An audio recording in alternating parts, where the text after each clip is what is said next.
Hello, and welcome to a P11D Organiser tutorial. A quick and easy way to become a P11D expert. We will be covering these topics in today's video.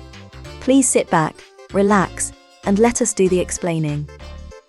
To manually add a user to the system, navigate to the Add Employee button in the top right corner of the screen. There are 5 key pieces of information that every employee in the system will need: forename, surname, date of birth, gender, and national insurance number. Do I have to have an NI number? Some of my employees don't have them. That's not a problem. You can still submit information to HMRC without an NI number. However, you will need to make sure you have both date of birth and gender. If you want to keep more information about employees in the system, the more information the software has, the better we can assist with reports and added functionality. For instance, if we know an employee's date of commencement, we can adjust any benefit for that employee so that it doesn't start before that date. Equally, if we know generic metadata like department or cost center, the software can generate detailed reports.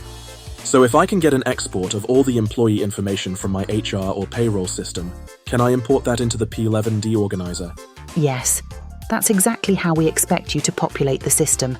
The less manual entry there is, the less chance there is of errors creeping in. Let's talk about how the import routines work. Thank you for watching. For more information, you can go to our support website, support.p11dorganiser.co.uk.